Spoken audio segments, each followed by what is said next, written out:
Assalamualaikum warahmatullahi wabarakatuh. Bismillah walhamdulillah wassalatu wassalamu ala rasulillah wa ala alihi wa sahbihi wa man tabi'ahu wa walah. Alhamdulillah Allah mengizinkan kita berjumpa lagi dalam serial ke-51 bersama kisah salihin dan ide para salihin. Kita masih bersama Fudail bin Iyad rahimahullah. Pertemuan yang ke-51. Apa kata Fudail bin Iyad? Kemarin kita sudah rintis sedikit. Kata Fudail bin Iyad, tawadu adalah tunduk dan akur terhadap kebenaran dan menerimanya dari siapa saja yang memperkatakannya. Ini tentang tawadu dan tentang kebenaran. Tentang tawadu dan tentang kebenaran. Orang Islam, orang yang mencintai kebenaran. Yang dalam bahasa Arab dikatakan al-haq. Al-haq yang disebut dalam suratul Asr, wa tawasau bil haqqi wa tawasau bis sabri.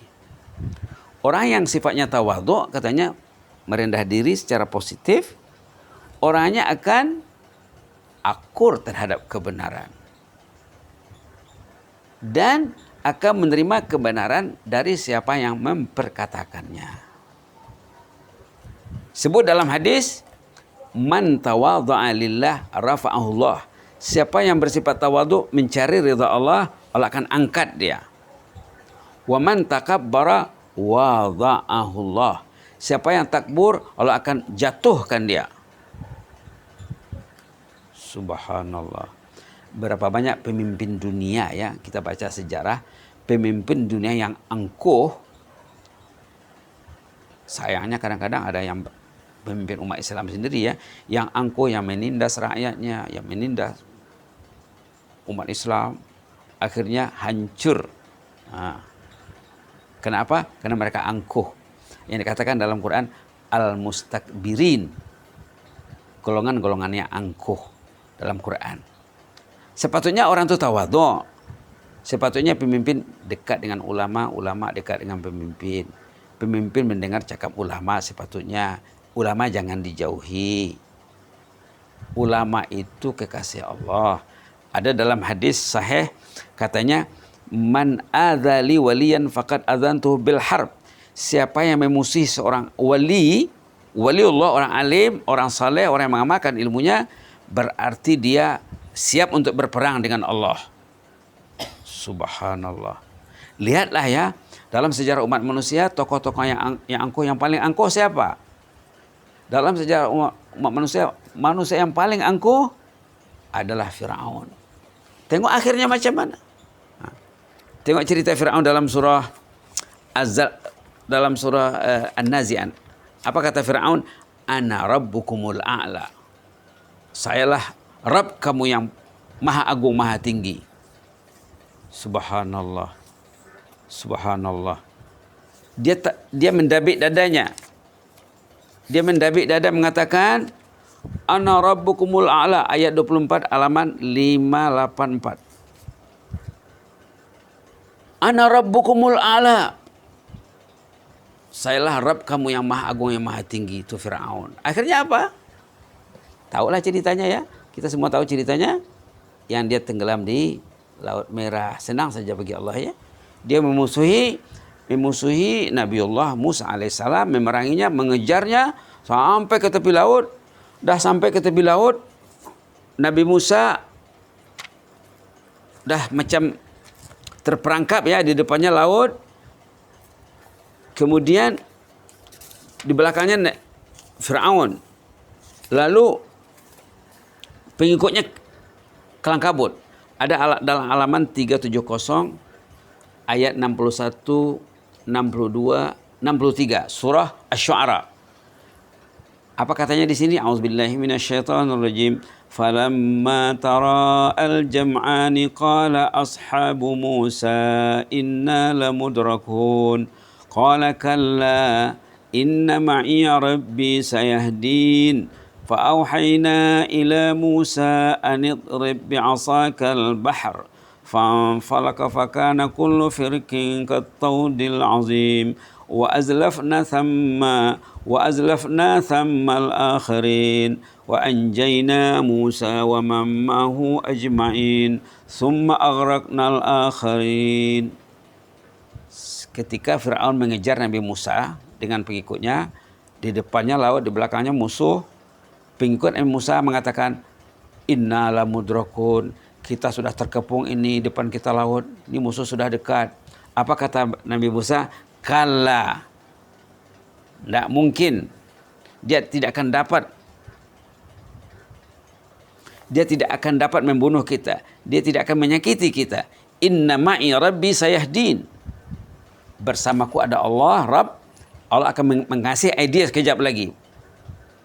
Lalu datang wahyu, Musa katanya, anidrib bi'asakal bahar, pukulkan tongkatmu itu ke laut. Kan ada tongkat, pukulkan ke laut. Maka terbelah laut. Kemudian Musa menyeberang, dah sampai ke seberang, laut belum bertaut lagi, dilihat oleh Firaun, laut masih terbelah, dikejarnya. Ketika mereka sudah berada di tengah-tengah laut, laut tertutup. Subhanallah. Ini ceritanya dalam surah Asy-Syu'ara. Jadi balik kepada kata-kata Fudail tadi, katanya apa? Sepatutnya orang itu jangan angkuh, orang itu tawadhu, akur terhadap kebenaran. Tawadhu adalah tunduk dan akur terhadap kebenaran dan menerima kebenaran dari siapa saja yang memperkatakannya. Walaupun siapa orangnya, asal yang dikatanya itu benar, terima saja. Jangan, oh ini tidak ada kelulusannya, ini tidak ada pangkatnya, ini tidak ternama. Tapi yang dikatanya benar, ambil saja. Ambil saja, kata Fudail bin Iyad. Jadi ayat yang dalam surah Syu'ara tadi itu cantik dibaca ya. Kalau kita dalam keadaan terdesak, kita ada masalah, kita mencari solusi dari masalah yang dihadapi, cantik dibaca itu doa Nabi Musa, Inna ma'i rabbi sayahdin, Inna ma'i rabbi sayahdin, Inna ma'i rabbi sayahdin. Jadi akan amalan. Allah bersamaku, Allah akan memberi ide tentang penyelesaian masalah yang akan kuhadapi ini. Ini satu tip pagi ini ya. Satu tip ayat 62 surah Asy-Syu'ara. Boleh kita baca sambil meminta petunjuk dari Allah, bimbingan dari Allah agar kita dibimbing selalu, tidak dibiarkan. Inna ma'i. Bayangkan ya, laut di depan, Fir'aun di belakang. Memang sangat genting sekali ya. Jadi pengikut Musa sudah risau. Musa ini depan kita laut, belakang kita Firaun, sudah ini dekat. Jangan risau, tenang aja di sana, tenang saja. Kalla, tidak mungkin dia menyentuh kita pun tidak mungkin. No way, kalla, no way, tidak mungkin. Inna ma'i rabbi sayahdin. Ini doa wirid boleh dibaca ya. Tapi dipahamilah dulu ceritanya, dipahami maksudnya. Inna ma'i rabbi, rabbi. Karena apa itu rabbi? Apa makna Rabb? Kita dah sebut saat itu waktu menerangkan surah Al-Fatihah, makna Rabb lebih 10. Yang mengurus, yang menjaga, yang membaiki, yang melindungi, yang memiliki, yang menterbiah, yang kontrol. Banyak makna Rabb. Inna ma'i rabbi, bersamaku Rabbi, Rabbi Allah, sayahdin, akan memberi bimbingan. Jadi ayat ini perlu difahami terutama tentang makna Rabb. Bukan Tuhan ya. Ada orang yang menerjemahkan Rabb itu Tuhan. Bolehlah. Tapi itu ketepatannya masih rendah. Mungkin baru 10%. 10%. 90% lagi kita kena belajar apa itu makna Rabb. Aqulu qouli hadza wa astaghfirullah li wa lakum. Inni uhibbukum fillah, jazakumullah khairan wa barakallahu fikum jami'an wa astaudikumullah alladzi la tadhi'u indahu wada'i'uh. Allahumma zidna wa la tanqusna wa akrimna wa la tuhinna wa atina wa la tahrimna wa athirna wa la tu'sir alaina wa adina warda'na ya karim. Allahumma hafaz sultana wa iyana wal muslimin. Allahumma hafaz sultana wa iyana wal muslimin. Allahumma hafaz sultana wa iyana wal muslimin wan nas ajma'in. Subhana rabbika rabbil izzati amma yasifun wa salamun alal mursalin walhamdulillahi rabbil alamin. Jazakumullahu khairan wa barakallahu fikum.